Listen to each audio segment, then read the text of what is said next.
The winter wind howled through the cracks in the wooden walls of Marta's cottage, carrying with it the scent of snow and distant smoke. She pulled her threadbare shawl tighter around her shoulders as she stirred the thin broth bubbling in her only pot. 3 turnips, half a carrot, and a handful of barley were all that stood between her and starvation until the spring thaw. Outside, the forest pressed close against her small dwelling, its ancient trees casting long shadows across the frozen ground, even in the afternoon light. Marta had lived alone in this cottage for 5 years now, ever since her husband Thomas had succumbed to the fever that swept through their village. The Lord's men had come to collect taxes even as Thomas lay dying, taking their last pig and most of their stored grain. When Thomas breathed his last, Marta found herself with nothing but the cottage itself, a small plot of land that yielded less each year, and the skills her mother had taught her with needle and thread. She mended clothes for the other villagers when she could, accepting payment in eggs, milk, or whatever they could spare. It was a meager existence, but it was hers, and she had learned to find contentment in small mercies. The sound that interrupted her evening preparations was so faint at first that she thought it might be the wind playing tricks. But then it came again, a desperate scratching at her door, followed by a low groan that was unmistakably human. Marta's heart began to race. Travellers rarely came this deep into the forest, and those who did usually meant trouble. The war between the kingdoms had been raging for 3 years now, and bands of deserters and brigands roamed the countryside, taking what they wanted from those too weak to resist. She stood frozen for a moment, the wooden spoon still clutched in her hand, debating whether to pretend she hadn't heard. But then the sound came again, weaker this time, and something in that weakening cry moved her to action. Marta had never been able to turn away from suffering, even when helping meant risking her own safety. It was both her greatest virtue and her greatest flaw, or so Thomas used to say with affection in his voice. Setting down the spoon, Marta crossed to the door and lifted the heavy wooden beam that served as her lock. She opened it just a crack, peering out into the gathering darkness. What she saw made her gasp. A man lay crumpled on her doorstep, his body twisted in pain. Even in the dim light she could see the dark stain spreading across the snow beneath him. Blood, a great deal of it. The man wore the remnants of armor, though most of it had been torn or cut away. What remained was dented and scratched, bearing the marks of fierce combat. His face was deathly pale, his lips blue with cold, but his eyes were open and aware. They fixed on Marta with an intensity that made her take a step back. These were not the eyes of a common soldier. There was intelligence there, and nobility, and something else she couldn't quite name. Authority, perhaps, or command. "Please," the man whispered, his voice barely audible over the wind. "They're hunting me. I need shelter, just for the night. I'll be gone by dawn." Marta knew she should close the door. She knew that harboring a fugitive, especially a warrior from either army, could mean her own death if she were discovered. The lords showed no mercy to those who aided their enemies, and in these times of war, everyone was potentially an enemy. But as she looked at this broken man bleeding in the snow, she thought of Thomas, of how she would have wanted someone to help him if their positions had been reversed. She thought of her mother's words, spoken long ago when Marta was just a girl.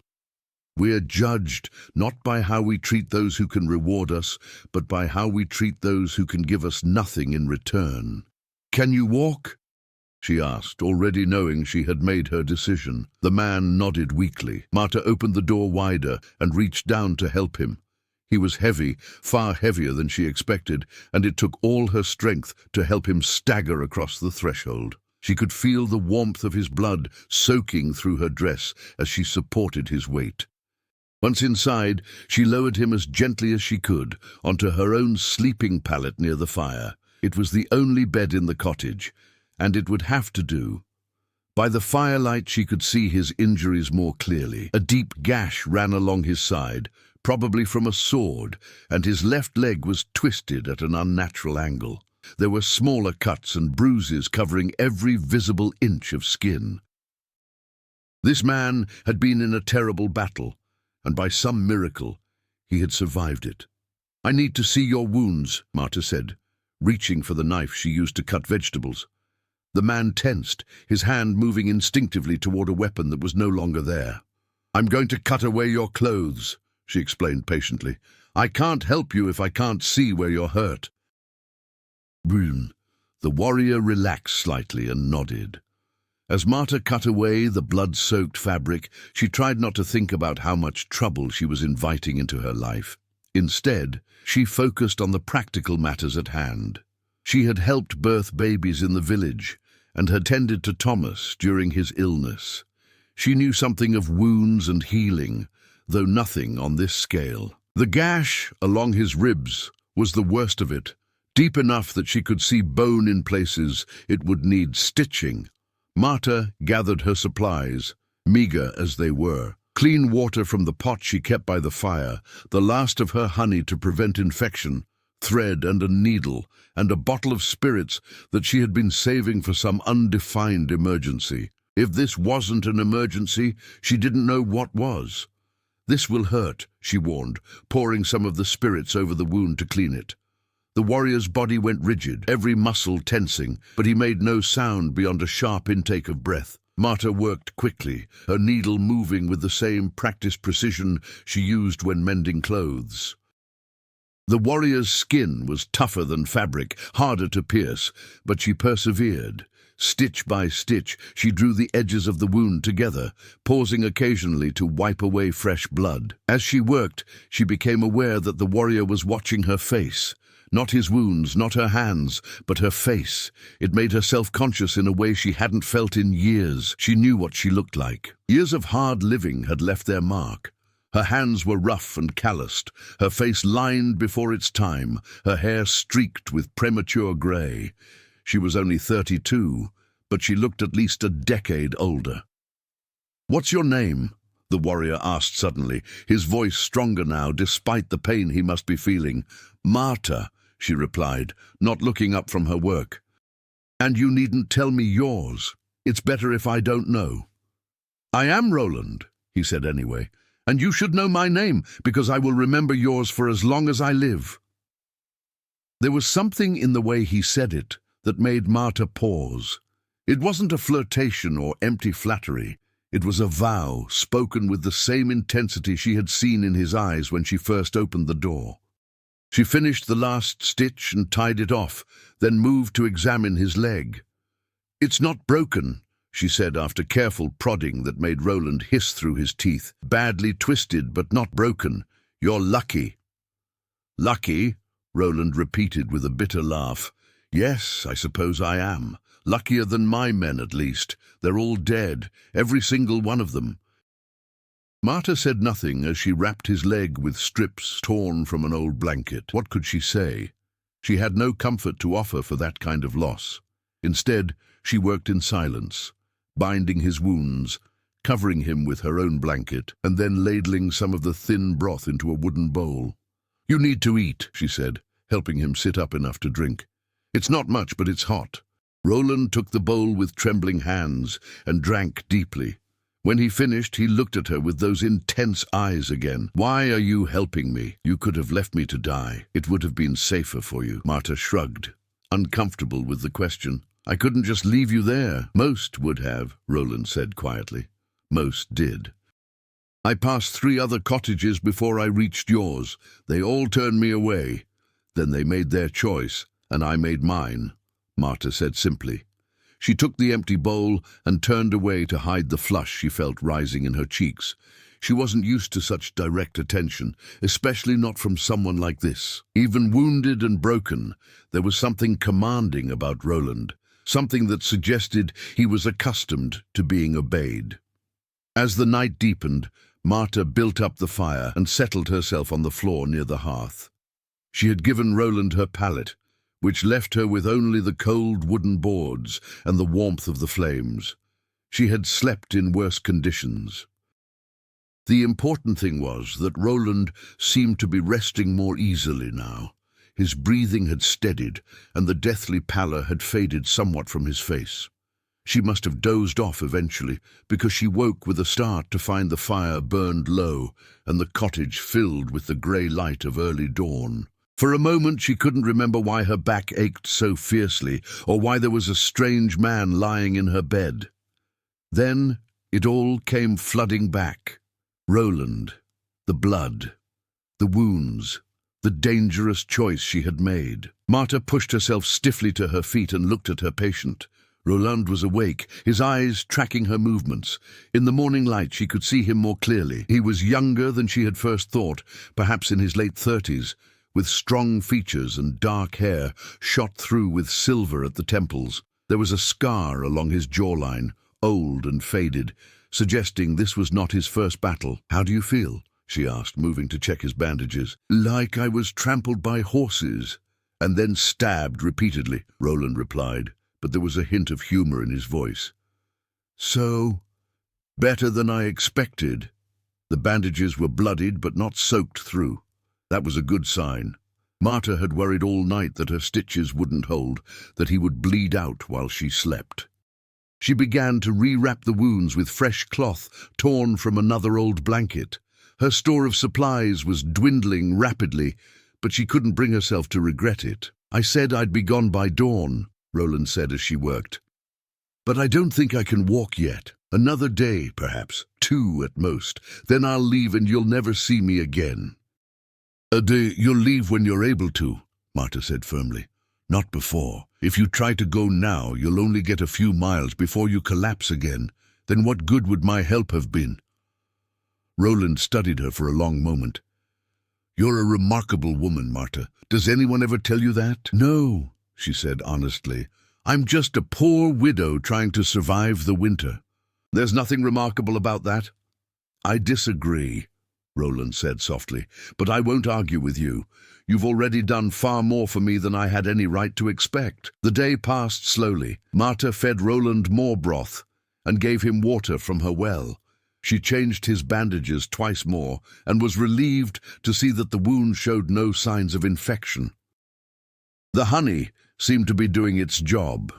In the afternoon, she ventured out to her small garden to dig for any root vegetables the frost hadn't claimed. She found a few small potatoes and another turnip, precious additions to her depleted stores. As she worked in the cold, Marta kept glancing nervously at the forest. She half expected to see soldiers emerging from between the trees, come to search for their escaped prisoner. But the forest remained silent and still. Perhaps Roland's pursuers had given up. Perhaps they assumed he had died somewhere in the woods, or perhaps they were simply biding their time. When she returned to the cottage, she found Roland attempting to sit up. "You should rest," she scolded gently, pushing him back down. "I've been resting all day," he protested. "I need to regain my strength. If they find me here, I need to be able to defend you." "Defend me with what?" Marta asked practically. "You have no weapons, and you can barely move. If they come, the best defense is for you to hide, and for me to play the ignorant peasant woman who's seen nothing." Roland looked like he wanted to argue, but he couldn't refute her logic. Instead, he changed the subject. "Tell me about yourself. You said you're a widow." Marta hesitated. She wasn't used to talking about herself, and certainly not to strangers. But there was something about Roland that invited confidence. Perhaps it was because she expected never to see him again once he left. Perhaps it was simply that she had been alone for so long that she had forgotten how good it felt to have someone to talk to. "My husband died 5 years ago," she said, settling herself on the floor near the fire. "The fever took him. We had no children, which was a sorrow to us both. This cottage and the land around it were his father's. I've managed to hold on to it, but barely." "No family to help you?" Roland asked. "My parents are long dead. Thomas had a brother, but he left for the city years ago. I haven't heard from him since the funeral." Marta poked at the fire with a stick, watching the sparks dance upward. "But I manage. I do mending for the village, and in the summer I sell herbs from my garden. It's not much, but it's enough to keep me alive. You deserve better than this, Roland said with unexpected vehemence. A woman like you, with your skills and your kindness, you should be living in comfort, not scraping by in a cottage that's falling apart. Marta laughed, though there was little humor in it. Should isn't the same as is. This is the life I have, and I've learned to accept it. There's no point in wishing for things that can never be. Can't they? Roland asked cryptically. But before Marta could question him further, he had closed his eyes as if exhausted by the brief conversation. That night, Marta made the last of her potatoes into a slightly more substantial stew. She gave most of it to Roland, taking only a small portion for herself. He needed the nourishment more than she did. As she watched him eat, she found herself wondering about his life before this. Who was he really? A common soldier wouldn't speak the way he did or carry himself with such natural authority. Was he a knight? A lord? It didn't matter, she told herself firmly. In a day or two he would be gone, and her life would return to its familiar patterns of solitude and struggle. But as she lay down to sleep that night, Marta couldn't shake the feeling that something had shifted, that her life had been altered in ways she couldn't yet understand.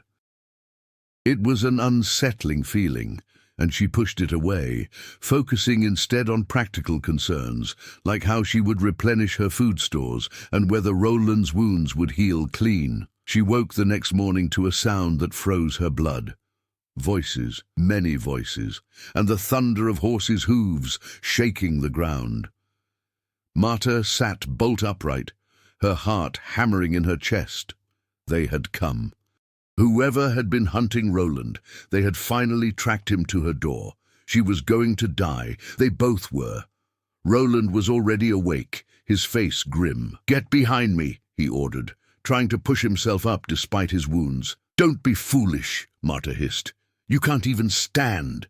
But even as she spoke, she was looking around desperately for anything that could serve as a weapon. Her cooking knife, the poker from the fire, anything. The sound of hooves came closer, hundreds of them it seemed, until the very air vibrated with their approach. Then they stopped. The sudden silence was somehow worse than the noise had been. Marta held her breath, waiting for the door to be kicked in, for rough hands to drag them both out into the cold. Instead, there was a knock, a polite, almost respectful knock. Marta and Roland exchanged confused glances. Slowly, she approached the door. "Who's there?" she called out, proud that her voice barely shook. "Friends, my lady," came the reply. The voice was young and respectful. "We mean you no harm. We've come seeking Sir Roland, commander of the King's Guard." Commander of the King's Guard. Marta's head spun. She looked back at Roland, who had the grace to look slightly embarrassed. "You might as well let them in," he said. "They're my men, or rather, what's left of them." With trembling hands, Marta lifted the bar and opened the door. What she saw made her gasp. The small clearing around her cottage was filled with warriors, not hundreds, as she had first thought, but close to it. They sat astride magnificent horses, their armor gleaming even in the weak winter sunlight, but it was their faces that struck her most. Many were bandaged, some splintered, nearly all showed signs of recent combat. These were men who had been through hell and somehow survived. At the front of this assembly sat a young man with earnest blue eyes and a bandage wrapped around his head. He dismounted quickly and bowed to Marta with surprising grace for someone in full armor. "My lady, I am Sir Edmund, second in command. We've been searching for our commander since the battle 2 days ago. When he didn't return, we feared the worst." "How did you find me?" Roland called from inside the cottage. "We tracked your blood trail, sir," Edmund replied, his voice tight with emotion. "Oh, we should have found you sooner, but we were engaged with enemy forces until this morning. When we finally broke free, we followed your trail straight here." Edmund stepped inside the cottage, and his face transformed when he saw Roland alive. "Thank God," he breathed. We thought you were dead, sir. After the battle, after you ordered the retreat and stayed behind to hold the line, we thought—" His voice broke. "I'm harder to kill than that," Roland said with a weak smile. "Thanks to this woman. Marta, she found me dying on her doorstep and took me in. She tended my wounds, fed me, gave me her own bed. She saved my life when she had every reason to close her door and pretend she'd seen nothing." Edmund turned to Marta, and she was shocked to see tears in his eyes. "My lady, you don't understand what you've done. Commander Roland isn't just our leader. He's the king's own cousin. He's the finest warrior in the realm. Men would follow him into the jaws of death itself, and many have. We all owe him our lives many times over. By saving him, you've given us back the one man we cannot afford to lose." Marta felt dizzy. The king's cousin. She had been harboring the king's cousin in her miserable cottage, stitching his wounds with thread she used to mend shirts. It was absurd. It was terrifying. It was completely impossible to process. More men were crowding into the cottage now, all wanting to see their commander alive. They brought a field surgeon who examined Roland's wounds with professional efficiency. "Excellent work," the surgeon pronounced, studying Marta's stitches. "Clean, even, properly spaced. You have real skill, my lady." "I'm not a lady," Marta protested weakly. "I'm just a peasant. I don't understand what's happening." Roland reached out and caught her hand. His grip was surprisingly strong. "What's happening is that you showed kindness to a stranger without knowing who he was or what he could give you in return. That's the rarest kind of kindness, and now I intend to thank you properly." "I don't want thanks," Marta said, pulling her hand away. "I just did what anyone should do." "But most wouldn't have," Roland insisted. "Edmund was right. We passed other cottages, other people who could have helped me. They all turned me away. Only you opened your door." He turned to Edmund. "I want a full accounting. How many men did we lose in the battle?" 243, sir," Edmund said quietly. "But thanks to your sacrifice, over 1,000 escaped. You held that bridge alone for nearly an hour, giving us time to regroup and withdraw. Those men are alive because of you." "They're alive because of all of us," Roland corrected, "and I'm alive because of Marta." He looked around at the assembled warriors, and when he spoke again, his voice carried the unmistakable tone of command. "This woman fed me from her own mouth when she barely has enough for herself. She gave me her own bed and slept on the cold floor. She used her last supplies to tend my wounds. She risked her life by sheltering me. A debt has been incurred and it will be repaid, properly." "Sir," Edmund asked, "first I want this cottage repaired. Look at it. The roof is half caved in, the walls are rotting, the door doesn't close properly. I want it rebuilt from the foundation up. Stone walls, a proper slate roof, glass windows, a real door with iron hinges. I want a larger garden plot cleared and fenced. I want the well deepened and lined with stone. I want it done before winter ends." But sir," Marta protested, overwhelmed, "I can't afford—" "You're not paying," Roland cut her off gently. "I am.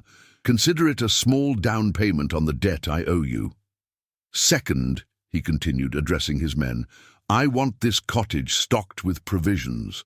Grain, salted meat, dried fish, cheese, oil, wine, everything needed to keep a household running for a year. And seeds for the spring planting. Good seeds, not the dregs the merchants sell to peasants. Third, I want a purse of gold, enough that this woman never has to worry about taxes or lean winters again, enough that she can live in comfort for the rest of her life." "My lord," Marta whispered, using the title instinctively now that she knew who he really was, "this is too much." "I didn't help you for reward. I don't want to be paid for common decency." "I know you don't," Roland said softly. "That's exactly why you're getting it. If you had helped me hoping for reward, I'd give you a few coins and move on. But you helped me expecting nothing, and that deserves everything." He looked around at his men again.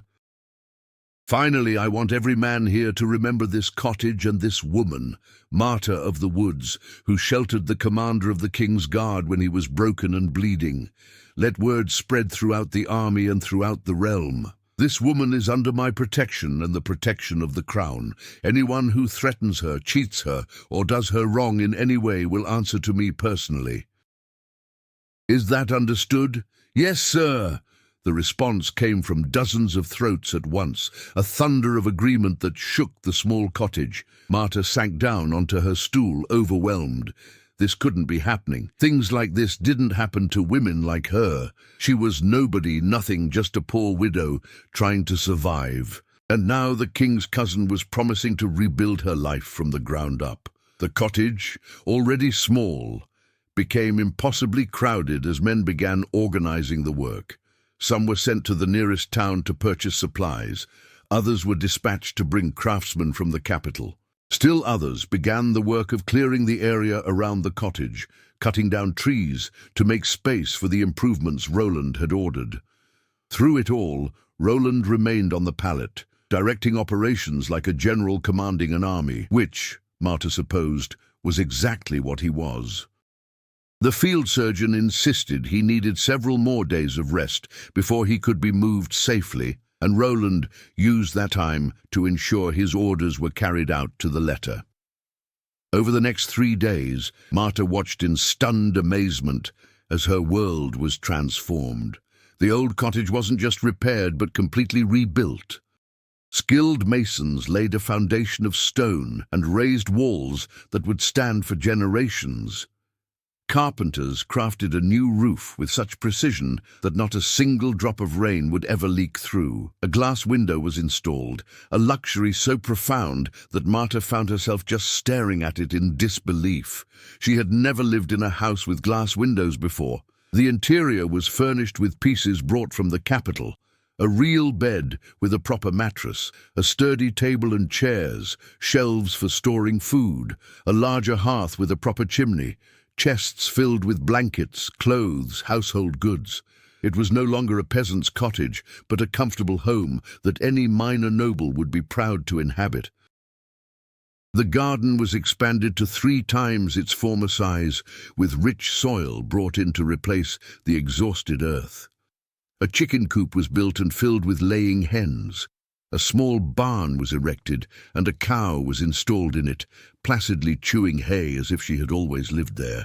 The well was deepened and lined with stone, ensuring Marta would always have clean water.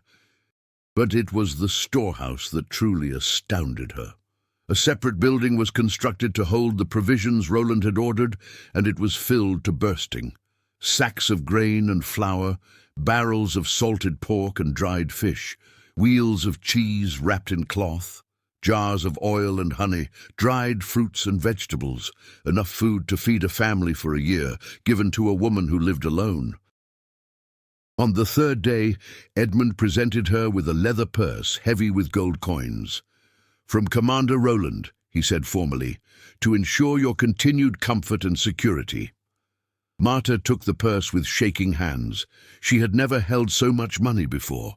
She had never even seen this much money. It was enough to buy 10 cottages like her old one.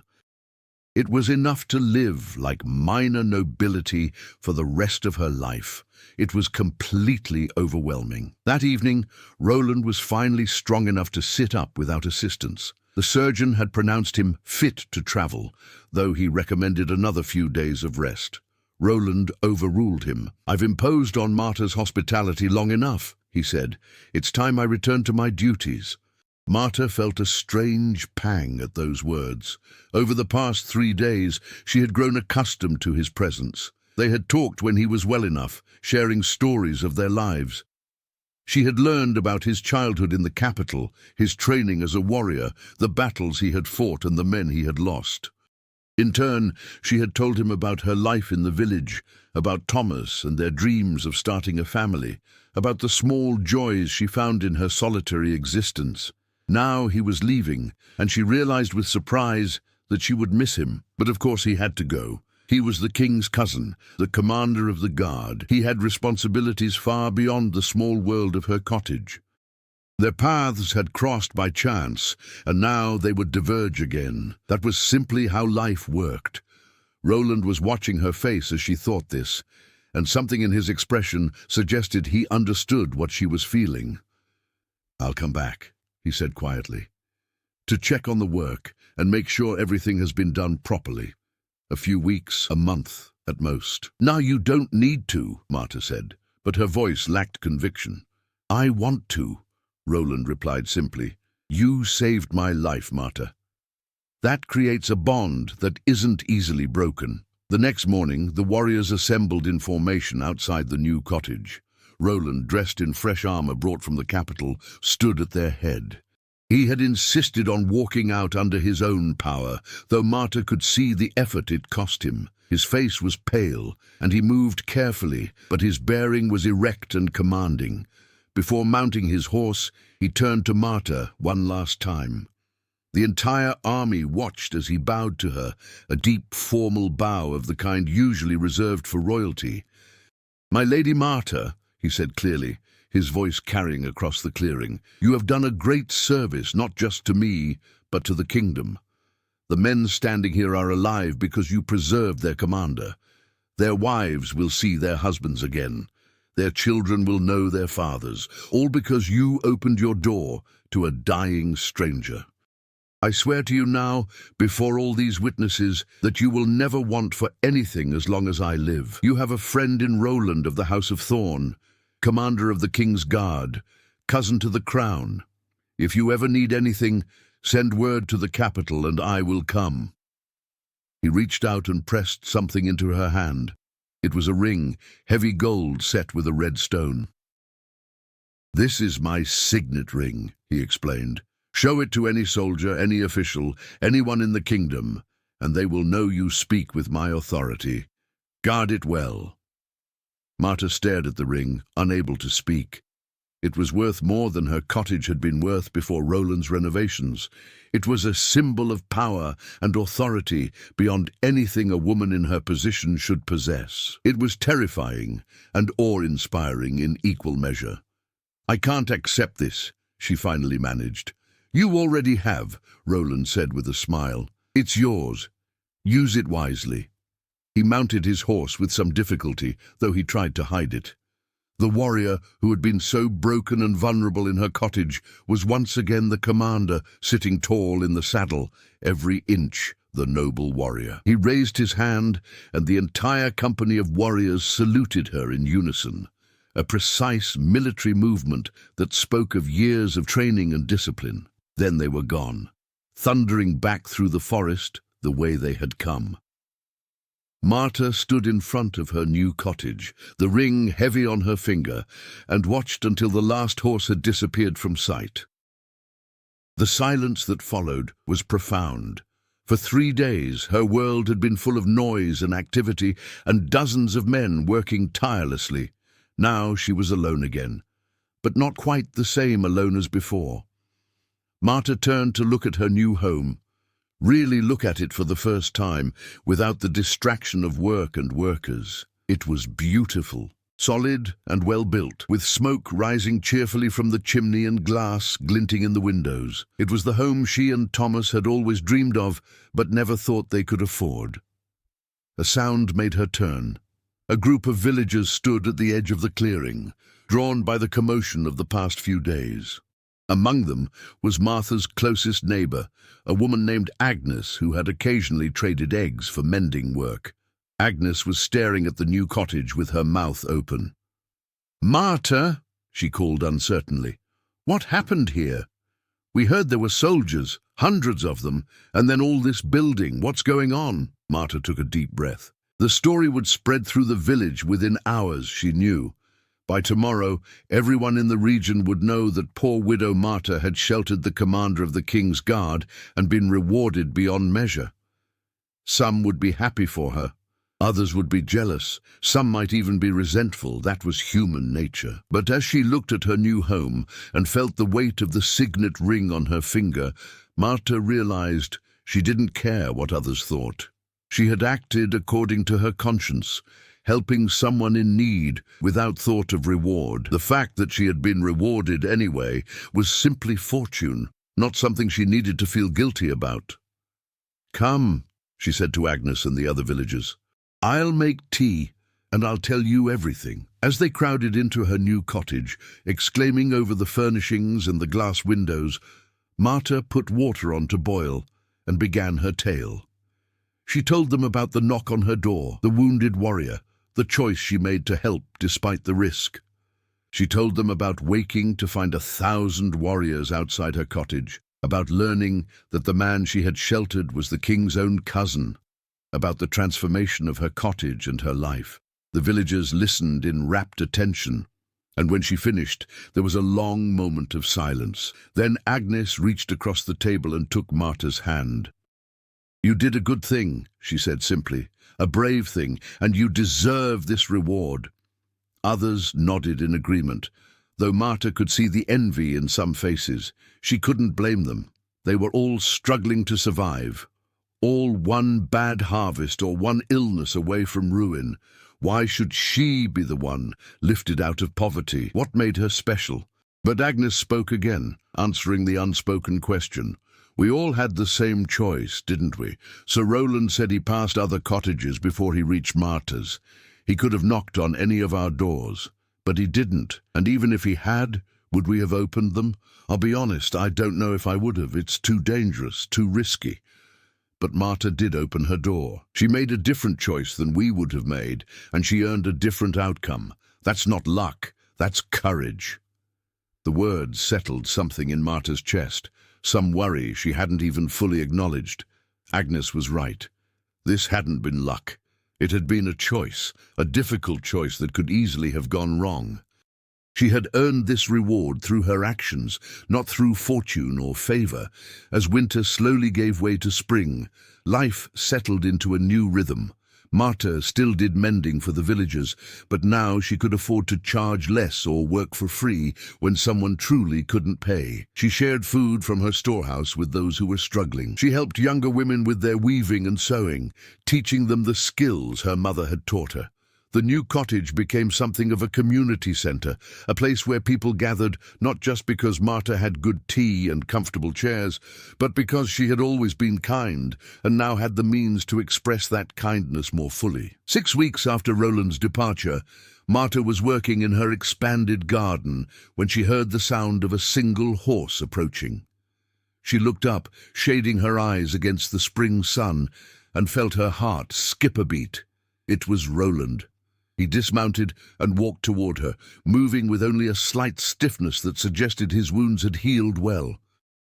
He was smiling, and there was something lighter about him than there had been during his convalescence. The weight of pain and defeat had been replaced by the confidence of a man who had recovered and returned to his duties.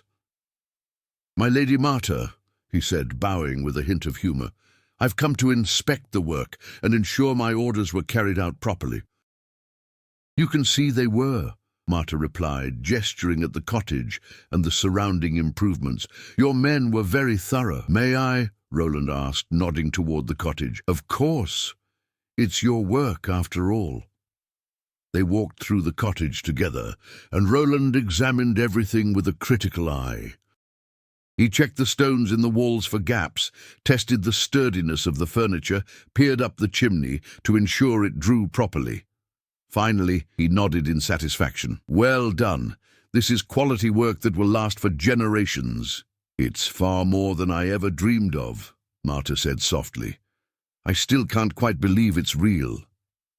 "It's real," Roland assured her, "and it's yours. You earned it." He paused, then continued more hesitantly. "I was hoping you might do me the honor of sharing dinner with me. I brought supplies from the capital, things you can't get in the village. Will you cook if I provide the ingredients?" Marta felt herself blushing like a girl. "I'm not a fine cook," she warned. "I can make simple, hearty food, but nothing fancy."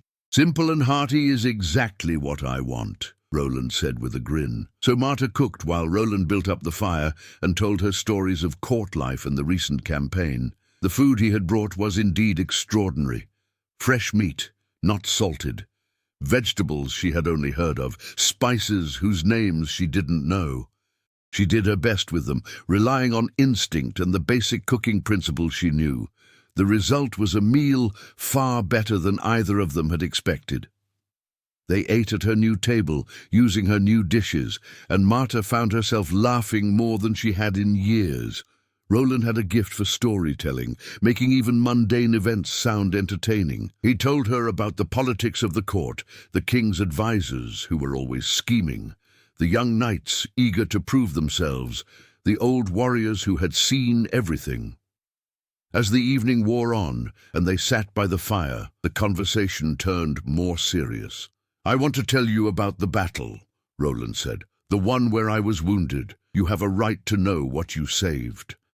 "You don't have to," Marta said, but Roland shook his head. "I want to. We were outnumbered 3-1, caught in a valley with only one bridge for retreat. I ordered my men to fall back, but someone had to hold that bridge to give them time to escape. It should have been a suicide mission. By all rights, I should have died there. But I'm stubborn, and I fought until the last of my men was across. Then I ran." He stared into the fire, his face troubled. "I ran like a coward, wounded and bleeding, running from an enemy I should have faced. I passed those other cottages you mentioned, and every door stayed closed. By the time I reached yours, I had accepted that I would die in the forest. Then you opened your door and everything changed." "You're not a coward," Marta said firmly.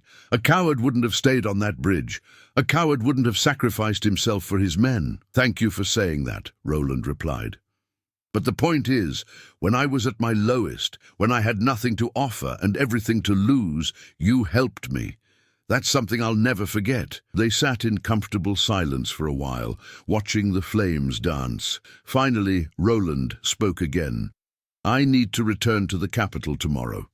The king is planning a new campaign, and I'm required at the War Council, but I'll come back when I can, if that's acceptable to you." "You're always welcome here," Marta said, and meant it. Roland smiled and took her hand, not in romance, but in friendship, in gratitude, in a connection that transcended their different stations in life. "Thank you, Marta, for everything."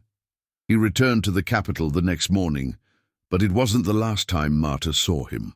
Over the following months and years, Roland visited whenever his duties allowed.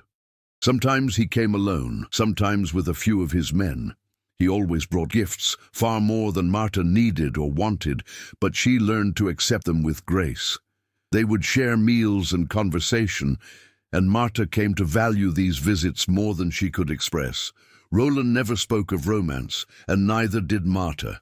The gap between their stations was too great, and both of them knew it. But they became genuine friends, bound together by the night he arrived broken at her door and the choice she made to help him. It was enough, more than enough. Word of Marta's story spread far beyond her village. Bards began to sing of the poor widow who sheltered a warrior and was rewarded beyond measure. The tale grew in the telling, becoming legend. In some versions, Marta was a young beauty. In others, Roland was a prince in disguise. But the core of the story remained true. Kindness given without expectation of reward, and reward given in recognition of that kindness. Pilgrims began to visit Marta's cottage, wanting to see the woman from the stories. She received them all with patient courtesy, offering tea and simple hospitality, though she always downplayed her role. "I just did what anyone should do," she would say. But the pilgrims would shake their heads and insist that most people wouldn't have done it, and that's what made her special. 5 years after that fateful night, Marta was working in her garden when she heard the sound of many horses. She looked up with a mixture of trepidation and excitement. It had been 6 months since Roland's last visit, and she had begun to worry that his duties had finally prevented him from returning. But it was Roland who rode at the head of the column, and this time he wasn't wearing armor. He was dressed in fine court clothes, and beside him rode a man who could only be the king himself, given the crown on his head and the deference shown to him by the others. Marta quickly brushed the dirt from her hands and curtsied low as the royal party dismounted. "Your Majesty," she murmured, not daring to look up. "Rise, Mistress Marta," the king said in a warm voice. "My cousin has told me much about you, and I wanted to meet the woman who saved his life." Marta rose and found herself looking into a face that bore some resemblance to Roland's, though the king was younger and less battle-scarred. He was smiling at her with genuine warmth. "Your Majesty is most gracious to visit my humble home," she managed. "Not so humble anymore," the king observed, looking around at the improvements. "Roland has done well by you, but I have something to add to his gifts, if you'll accept it." He gestured, and a scribe stepped forward, bearing a rolled parchment sealed with wax. "This is a royal charter," the king explained. "It grants you and your heirs ownership of this land in perpetuity, free from all taxes and obligations. It also grants you the title of Dame, making you a member of the minor nobility. You have earned these honors through your compassion and courage." Marta felt tears prick at her eyes. A title, land, security for life, not just for herself, but for any children she might have. It was more than she had ever dreamed possible. "Your Majesty, I don't deserve—" "You do," the king interrupted gently. "Roland tells me you said you just did what anyone should do. But Mistress Marta, or I should say Dame Marta, the fact is that most people don't do what they should. They do what's safe, what's easy, what benefits them. You did what was right, even when it was dangerous and offered no benefit. That's the kind of character we need more of in this kingdom." That evening, Marta hosted the king himself at her table, along with Roland and several other members of the court. She cooked her simple food, and the king proclaimed it the best meal he'd had in months, which was probably flattery, but kind flattery nonetheless. They talked late into the night, and Marta found that kings and nobles were just people, some wise and some foolish, some kind and some cruel, all navigating the complexities of life as best they could. When the royal party departed the next morning, Marta stood in front of her cottage, Dame Marta now, owner of land and bearer of a title, and reflected on the strange turns life could take. A few years ago, she had been a desperately poor widow, facing another harsh winter with almost no resources. Now she was comfortable, respected, even celebrated. All because she had made one choice, one simple choice, to help someone in need. But as she looked at the ring on her finger, Roland's signet ring that she still wore, Marta knew that the reward wasn't really what mattered. What mattered was the choice itself. The decision to open her door when closing it would have been safer and easier. That choice had defined her, had shown her who she truly was. And that knowledge, that certainty about her own character, was worth more than all the gold and titles in the kingdom. Over the years that followed, Marta continued to live in her cottage, though she eventually took in several orphans from the village, giving them a home and teaching them the skills they would need in life. Her cottage became known as a place of refuge, where those in need could always find help. She never turned anyone away, though she was more cautious now about strangers after dark. Roland continued to visit when he could, though as the years passed and they both grew older, his visits became less frequent. He eventually married a lady of the court, and Marta attended the wedding as an honored guest. When Roland's first child was born, he asked Marta to be the godmother, an honor she accepted with tears of joy. And always, whenever someone asked Marta about that night when she sheltered a wounded warrior, she would tell the story truthfully and completely. She never embellished, never tried to make herself sound more heroic than she was. "I just opened my door," she would say. "That's all. I just opened my door to someone who needed help. Anyone could have done it, but I'm glad it was me."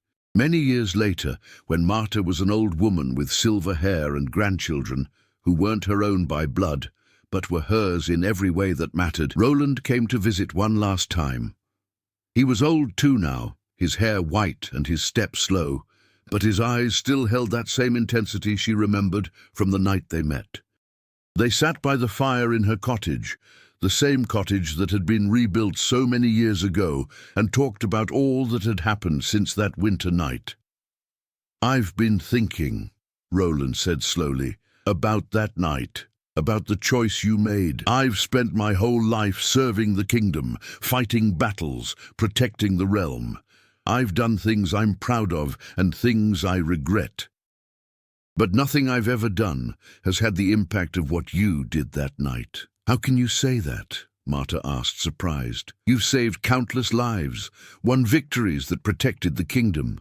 "Yes," Roland agreed, "but you saved me, and in doing so, you saved all those other lives. Every battle I won afterward, every life I protected, it all flows from the choice you made to open your door. Do you understand? You're not just part of this story, you're the foundation of it. Everything good that came after, all of it started with your kindness."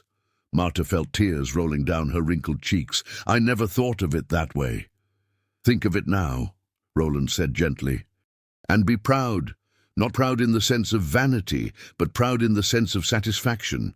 You lived well, Marta. You made the right choices, and the world is better because you were in it."